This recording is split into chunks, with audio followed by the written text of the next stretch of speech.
circuit race. Kung gusto nyo po matuto, gusto nyo po mag-invest on skills, I would suggest invest on skills po. Kung nag-invest po tayo sa mga motor natin, more on dapat nag-invest po tayo sa riding skills po tayo. Para po, lagi tayong safe at lagi tayong mas mabilis. Yan po. Thank you very much, Boss Alex. Vlogger din siya, pakipollow nyo na lang. At pagkagamit natin yung talent din niya sa mga upcoming rides natin. Kung sakasakali na magiging regular member siya. Bro Tomsky, makikiusap ako sa'yo. Bro, ikaw na lang bro. Pwede bang bilangin mo dito yung naligo mong cash? Para open sa kanila kung nakamagkano tayo.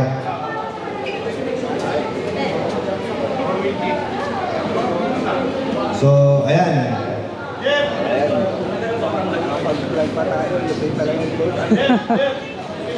So, yung mission and vision ng hosting natin sa November 4, sorry.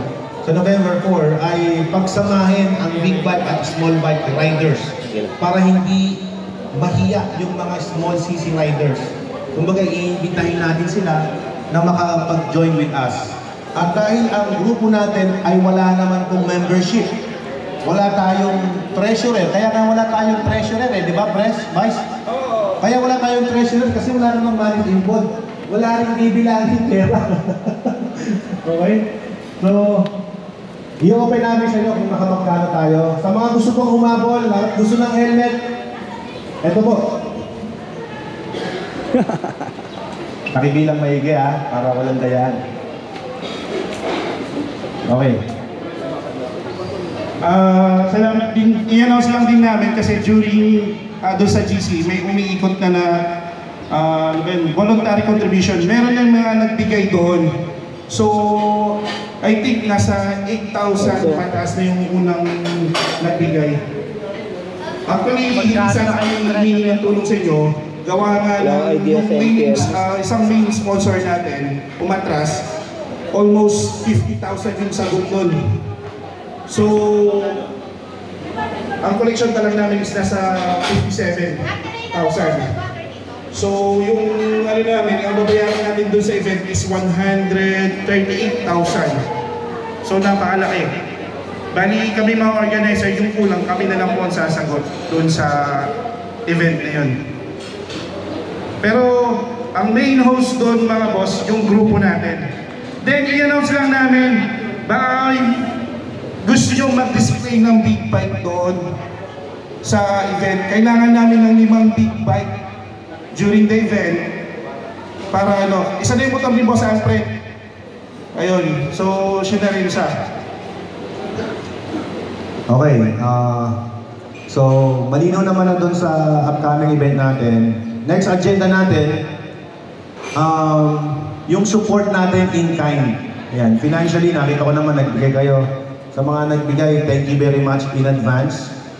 Ayan, doon sa Tomsky bro, doon sa upcoming event, baka pwede yung mga grupo natin, kapag naka-uniforme ng bra, bigyan mo sila ng special seat. Bigay lang ko, highlights to yung... Actually, during the event, ang priority natin is yung mga big bike. Meron tayong table doon. So yung program kasi mag-start siya ng alas 7 ng umaga hanggang alas 12 ng madaling araw. Yung banda, yung live natin is start siya ng 5, alas 5 hanggang alas 12. Pero yung 7, meron tayong mga main sponsor dyan gaya ng Wimtech. So si Wimtech siguro magdadala ng big bike, may free test ride doon. Marami tayong mga sponsor na nag-commit. Kaso nga lang, hindi financial, which is item ang ibibigay. So, meron silang ipaparaffle doon. Maraming freebies na ipapamigay. Yung iba, kaya pinupush namin talaga as financial kasi walang pondo yung event na yun. So, pumunta kayo ng mas maaga kasi may mga ipapamigay ang Wheeltech, Goodyear, Platinum, ano pa? Kingtot. Ayan. 7 hours. 1 shot. Napakatinitin ng 1 shot. Magpapamigay din ng Guanzon mga boss. Maraming ipapamigay ang Guanzon and also Samurai. Meron din si Samurai. Ang mga nakuha namin kasi sponsor, hindi siya financial, which is item yung mga binigay nila. So pag tinignan nyo dun sa logo, maraming sponsor, pero mostly ang nagbigay dun is item ang ibibigay. So worth 10,000, 5,000 na item. So marami tayong ipapamigay doon, especially helmet, marami din ipapamigay. Ang balak namin ni Sir Jeff, kung sumobra, magpapamigay kami ng at least 5 helmet doon. Separate natin yung big bike, siguro 5 helmet, 3 sa big bike, 2 sa small bike. Kasi sa small bike, ang dami ng frames ipapamigay ng mga sponsor natin. Especially yung ni Boss Alfred, yung dekalidad. Ayun, magpapamigay din ng mga jersey. May motorcade ba tayo doon? Yung motorcade, pinagpaplanuhan po namin kung magkakaroon ng motorcade. Kasi gawa ng Saturday yun, maraming tao. Market day, sabi ni Chief. So, i-coordinate lang muna namin, tapos mag-announce siguro yung motorcade, baka tayo lang muna mga big bike lang muna. Kasi pag tayo sa dami natin, baka... Kasi kung isasama natin yung 1,000 boss na riders, baka sobrang traffic na doon. So, depende.